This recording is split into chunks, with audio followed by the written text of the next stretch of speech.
ಎಲ್ಲರಿಗೂ ನಮಸ್ತೆ. ಎಲ್ಲ ಹೇಗಿದ್ದೀರಾ? ಚೆನ್ನಾಗಿದ್ದೀರಾ ಅಂತ ಭಾವಿಸ್ತಾ, ನನಗಂತೂ ಹುಷಾರಿಲ್ಲ. ಚೆನ್ನಾಗಿದ್ದೀನಿ ಅಂತ ಹೇಳೋದು ಹೇಗೆ? ನನಗೆ ಯಾರೋ ಮದ್ದು ಇಕ್ಕಿದ್ರು ಅಂತೇಳಿ ನನಗೆ ಮಾರ್ಕೆಟ್ ಹತ್ರ ನಮ್ಮ ಮನೆಯವ್ರು ಕರ್ಕೊಬಂದು ಮದ್ದು ಔಷಧಿ ಕೊಡಿಸ್ತಾ ಇದ್ದಾರೆ.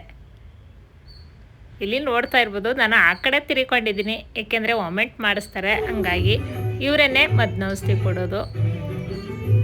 ಇಲ್ಲಿ ಮದ್ದು ಔಷಧಿ ತಗೊಂಡಾಯಿತು. ಹಾಗೇನೆ ಸ್ವಲ್ಪ ಮಾರ್ಕೆಟ್ ಹತ್ರದಲ್ಲಿದೆ, ಸ್ವಲ್ಪ ಐಟಮ್ ಎಲ್ಲ ತಗೊಂಡೋಗೋಣ ಬಾ, ಮನೆಗೆ ತರಕಾರಿ ಹಣ್ಣುಗಳೆಲ್ಲ ತಗೊಂಡೋಗೋಣ, ಇವತ್ತು ಭಾನುವಾರ ಆಗಿದೆ, ಮನೇಲೆಲ್ಲ ಇರ್ತಾರೆ ಅಂಥೇಳಿ ನಮ್ಮ ಮನೆಯವರು ಹಾಗೇ ಮಾರ್ಕೆಟಿಗೆ ಕರ್ಕೊಂಡು ಬಂದರು. ನನಗೆ ಔಷಧಿ ಕೊಡಿಸಿದ್ರಲ್ಲ, ತುಂಬ ವಾಮಿಟ್ ಆಗ್ತಾಯಿತ್ತು. ಹಾಗಾಗಿ ನಾನು ಸ್ವಲ್ಪ ಆದಷ್ಟು ಬೇಗ ತಗೊಂಡೋಗೋಣ ಅಂತ ಸೈಡಲ್ಲಿ ಸ್ವಲ್ಪ ವೀಡಿಯೋ ಮಾಡ್ಕೊಂಡು ಮನೆಗೆ ಹೊರಟು. ಚಿಕನು ಉಪ್ಪು ಖಾರ ಹಿಡಿದು ಚೆನ್ನಾಗಿ ಬೆಂದಿದೆ. ಇವಾಗ ಮಸಾಲೆ ಹಾಕೋಣ. ಅಕ್ಕಿ ಒಂದು 5 ನಿಮಿಷ ನೆನೆಲಿ. ಇದರಲ್ಲಿ ನಾನು ಮಸಾಲೆನ ರುಬ್ಬಿಟ್ಕೊಂಡಿದ್ದೀನಿ.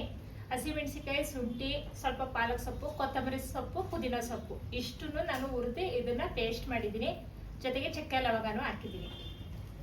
ಹಿಂಗೆ ಕೈಯಲ್ಲೇ ಹಾಕ್ಬಿಡೋಣ.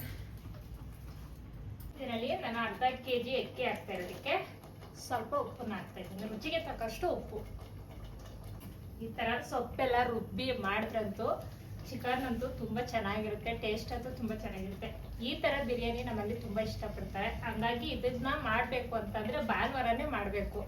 ಬೇರೆ ದಿನ ಎಲ್ಲ ಯಾರು ಇರಲ್ಲ ಅಲ್ವಾ, ಭಾನುವಾರ ಆದ್ರೆ ಮನೇಲೆಲ್ಲ ಇರ್ತಾರೆ. ಹಂಗಾಗಿ ಬಿಸಿ ಬಿಸಿಯಾಗಿ ಬಿರಿಯಾನಿ ಮಾಡ್ಕೊತಿದ್ರಂತೂ ತುಂಬಾನೇ ಚೆನ್ನಾಗಿರುತ್ತೆ. ನಾನು ಆಲ್ಮೋಸ್ಟ್ ಇದನ್ನ ಭಾನುವಾರನೇ ಈ ತರ ಸೊಪ್ಪೆಲ್ಲ ತಂದು, ಸ್ವಲ್ಪ ಲೇಟ್ ಆಗುತ್ತೆ, ಎಲ್ಲ ಸೊಪ್ಪೆಲ್ಲ ಕ್ಲೀನ್ ಮಾಡಿ ಅದೆಲ್ಲ ತೊಳೆದು ಹಚ್ಚಿಟ್ಕೊಂಡು ಮಾಡೋದು ಲೇಟ್ ಆಗುತ್ತೆ. ಹಂಗಾಗಿ ಇದನ್ನ ನಾನು ಭಾನುವಾರನೇ ಇಟ್ಕೊತೀನಿ, ಮಾಡ್ತಾ ಇದ್ದೀನಿ. ನಿಮ್ಗೆ ಪೂರ್ತಿಯಾಗಿ ವಿಡಿಯೋ ಬೇಕು ಅಂದ್ರೆ ನಾನು ಬಿರಿಯಾನಿ ಮಾಡೋದೆಲ್ಲ ರೆಸಿಪಿ ಎಲ್ಲ ತೋರಿಸಿದ್ದೀನಿ, ಅದ್ರಲ್ಲಿ ನೋಡಿ ಕೂಡ ನೀವು ಮಾಡ್ಬೋದು. ಬಯೋದಲ್ಲಿ ಲಿಂಕ್ ಹಾಕಿರ್ತೀನಿ, ಅದನ್ನು ಕೂಡ ನೋಡಿ ಮಾಡ್ಬೋದು. ನಾನು ಬಳಸ್ತಾ ಇರೋದು ಬಾಸ್ಮತಿ ರೈಸ್. ಕೊಡೋದಕ್ಕಂತೂ ತುಂಬಾನೇ ಚೆನ್ನಾಗಿರುತ್ತೆ. ಎಲ್ಲ ಟೈಮಲ್ಲಿ ಇದನ್ನ ಬಳಸಕ್ಕಾಗಲ್ಲ ಅಲ್ವಾ, ಕೆಲವೊಂದು ಟೈಮಲ್ಲಿ ಆದ್ರೂ ಮಾಡೋಣ ಅಂತೇಳಿ ಇವತ್ತು ಬಿರಿಯಾನಿಗೆ ಇದನ್ನ ಉಪಯೋಗಿಸ್ತಾ ಇದ್ದೀನಿ. ಕಾಣಿಸ್ತಾ ಇದೆಯೇ ಇಲ್ವೋ ಗೊತ್ತಿಲ್ಲ, ಯಾಕಂದ್ರೆ ಕ್ಯಾಮ್ರಾ ಸ್ವಲ್ಪ ದೂರದಲ್ಲಿ ಇಟ್ಕೊಂಡು ಮಾಡ್ತಾ ಇದ್ದೀನಿ. ನಾನು ಕಾಣಿಸ್ಬೇಕು ಅಂತ ಹೇಳಿ ದೂರದಲ್ಲಿ ಕ್ಯಾಮ್ರಾ ಇಟ್ಟು ಮಾಡ್ತಾ ಇದ್ದೀನಿ. ಇವಾಗ ನೀರು ಬಿಸಿನೀರು ಕಾದಿ ಸೈಡಲ್ಲಿ ಇಟ್ಟಿದ್ದೀನಿ. ಬಿಸಿ ನೀರು ಹಾಕಿದ್ರೆ ಬೇಗ ಆಗುತ್ತೆ ಅಂತ ಬಿಸಿ ನೀರು ಹಾಕ್ತಾ ಇದ್ದೀನಿ. ಮೇಲೆ ನಿಂತ್ಕೊಂಡು ಮಾಡಕ್ ಆಗ್ತಾ ಇರೋದಕ್ಕೆ ಸ್ವಲ್ಪ ಮೇಲೆ ಸ್ಟವ್ ಮಾಡಿದ್ರೆ ಕೆಳಗೆ ಸ್ಟವ್ ಇಟ್ಕೊಂಡು ಮಾಡ್ತಾ ಇದ್ದೀನಿ, ಹುಷಾರಿಲ್ಲ. ಇವತ್ತು ನಾನು ಬೆಳಿಗ್ಗೆ ಮದ್ದು ಹಾಕಿದ್ರು ಮದ್ದು ತೆಗಿಸ್ಕೊ ಬರಕ್ ಹೋಗಿದೆ ಅಂತ ಹೇಳಿದ್ನಲ್ಲ, ಅದನ್ನು ಕೂಡ ವಿಡಿಯೋ ಮಾಡಿದ್ದೀನಿ. ಅಲ್ಲೆಲ್ಲ ಮಾತಾಡಕ್ ಆಗ್ಲಿಲ್ಲ, ಯಾಕೆಂದ್ರೆ ಸೌಂಡ್ ತುಂಬಾ ಇತ್ತು, ಹೊರಗಡೆ ಎಲ್ಲ ಮಾತಾಡಕ್ ಆಗ್ಲಿಲ್ಲ. ಜಸ್ಟ್ ಹಾಗೇನೆ ಬರೀ ಮದ್ದು ಔಷಧಿ ಕೊಟ್ಟಿದ್ದು ಮತ್ತೆ ಮದ್ದು ಹಾಕಿರ್ತಾರಲ್ವಾ, ಅದು ವಾಮಿಟ್ ಮಾಡಿದ್ಮೇಲೆ ಆ ಮದ್ದು ಕೂಡ ಯಾವ ತರ ಇದೆ ಅಂತ ಕೂಡ ತೋರಿಸ್ತಾರೆ. ನಮ್ಮ ಕಣ್ಣೆದ್ರಿಗೆ ವಾಮಿಟ್ ಮಾಡಿದ್ಮೇಲೆ ಅದು ಬರುತ್ತೆ, ಅದನ್ನು ಕೂಡ ತೋರಿಸಿದ್ರು. ಅದನ್ನ ನಾವೇ ನೋಡಿ ಅದನ್ನ ಎತ್ತಿ ಹೊರಗಡೆ ಹಾಕ್ತೆ, ಅದನ್ನು ಕೂಡ ಫೋಟೋ ತೆಗ್ದೆ. ನನ್ಗಂತೂ ಅದ್ ನೋಡಿ ಸಿಕ್ಕಾಬಿಟ್ಟೆ ಏನಪ್ಪ ಜನ ಈ ತರ ಎಲ್ಲ ಮೋಸ ಮಾಡ್ತಾರಲ್ಲ ಅಂತ ಅನಿಸ್ತು. ಯಾಕೆಂದ್ರೆ ನನಗೆ ಇದು ಫಸ್ಟ್ ಒಂದ್ಸಲ ಒಂದು 6-7 ವರ್ಷದಲ್ಲೂ ಕೂಡ ಹಾಕಿದ್ರು. ಇದನ್ನ ಇಲ್ಲೇ ತಗ್ಸಿದೆ, ನಾನು ಬೆಂಗಳೂರಲ್ಲೇ ತಗ್ಸಿದೆ. ಸೇಮ್ ಅದೇ ತರ ಈ ಸಲನೂ ಆಗಿತ್ತು. ಹೋದ ಸಲ ನಂಗೆ ತುಂಬಾ ಹುಷಾರಿರ್ತಿರ್ಲಿಲ್ಲ, ಹಂಗಾಗಿ ಈ ಸಲ ಏನು ಹುಷಾರಿಲ್ಲ ಅಂತ ಏನಲ್ಲ, ಬಟ್ ತುಂಬಾ ಸುಸ್ತು, ಊಟ ಎಲ್ಲ ಸೇರ್ತಿರ್ಲಿಲ್ಲ, ಈ ತರ ಎಲ್ಲ ಆಯ್ತಿತ್ತು. ನಮ್ಮಮ್ಮ ಬಂದ್ರು, ನಮ್ಮಮ್ಮ ಬಂದು ಹೇಳಿದ್ರು, ಯಾಕೋ ಇಷ್ಟೊಂದು ಸಣ್ಣ ಆಗಿದೆಯಲ್ಲ, ಮತ್ತೇನಾದ್ರೂ ಇಕ್ಕಿದಾರವ ನಿನ್ಗೆ ಅಂತಂದ್ರು. ಅವಾಗ ನನಗೆ ಸ್ವಲ್ಪ ಡೌಟ್ ಆಯ್ತು, ಎಷ್ಟು ದಿನದಿಂದ 3-4 ತಿಂಗಳೇ ಆಗಿರ್ಬೋದು ನನಗೆ ಈ ತರ ಪ್ರಾಬ್ಲಮ್ ಆಗಿ. ನಾನೊಂದು 3 ತಿಂಗಳು ಅಂತ ಹೇಳಿದೆ. ಅವಾಗ ಅವರು ಕಣ್ಣು ನೋಡ್ಬಿಟ್ಟು ಇಲ್ಲ ಮದ್ದು ಇಕ್ಕಿದ್ದಾರೆ ಅಂತ ಹೇಳಿದ್ರು. ಸರಿ ಅಂತ ಹೇಳಿ ಔಷಧಿ ಕೊಟ್ಟರು. ಆ ಔಷಧಿ ತಗೊಂಡೆ. ಔಷಧಿ ತಗೊಂಡ್ಮೇಲೆ 1 ಲೀಟ್ರು ನೀರನ್ನ ಕುಡಿ ಅಂತ ಹೇಳ್ತಾರೆ. 1 ಲೀಟ್ರ್ ನೀರನ್ನ ಪೂರ್ತಿ ಕುಡಿಬೇಕು. ಪೂರ್ತಿ ಕುಡಿದ್ಮೇಲೆ ವಾಮಿಂಟ್ ಆಗುತ್ತೆ. ವಾಮಿಂಟ್ ಆಗಲಿಲ್ಲ ಅಂದ್ರೆ ಜಸ್ಟ್ ನಮ್ಮ ಬೆರಳು ಹಾಕಿ ನಾವೇ ವಾಮಿಂಟ್ ಮಾಡಬೇಕು.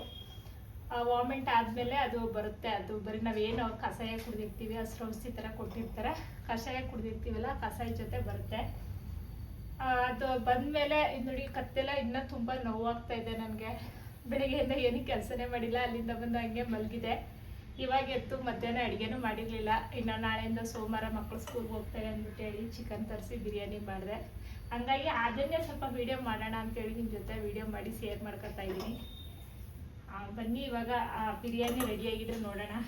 ಆ ಮದ್ದು ಹೆಂಗಿತ್ತು ಅಂತ ಅದನ್ನು ಕೂಡ ವಿಡಿಯೋದಲ್ಲಿ ಹಾಕ್ತೀನಿ. ಜಸ್ಟ್ ಬರೀ ಫೋಟೋ ತೆಗೆದಿದ್ದೀನಿ ಅಷ್ಟೇ.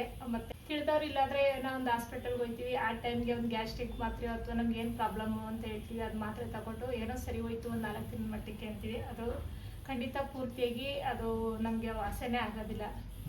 ಇದು ಮದ್ನೌಷಧಿ ಅಂದರೆ ಮದ್ನೌಷಧಿನೇ ತಗೋಬೇಕಾಗುತ್ತೆ.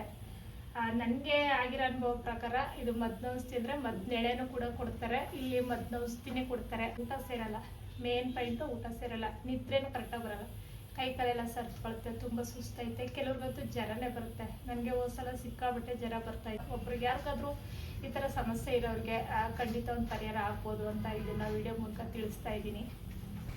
ನಾನು ಹೇಳಿದ್ನಲ್ಲ ಫೋಟೋ ತೆಗ್ದಿದ್ದೀನಿ ಅಂತ, ಇದೇ ಮದ್ದು ನನಗಿಕ್ಕಿದ್ದು. ಸೈಡ್ಗೆ ಇವತ್ತು ನಾನು ಏನು ಮಾಡಿಲ್ಲ, ಬರೀ ಬಿರಿಯಾನಿ ಮಾತ್ರ ಮಾಡಿದ್ದೀನಿ.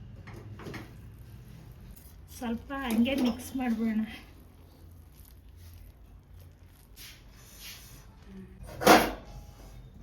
ಈ ವಿಡಿಯೋ ನಿಮ್ಗೆ ಇಷ್ಟ ಆಗಿದ್ರೆ ಒಂದು ಲೈಕ್ ಮಾಡಿ, ಶೇರ್ ಮಾಡಿ, ಕಮೆಂಟ್ ಮಾಡಿ, ಪಕ್ಕದಲ್ಲಿರೋ ಬೆಲ್ ಬಟನ್ನು ಕ್ಲಿಕ್ ಮಾಡಿ. Thank you.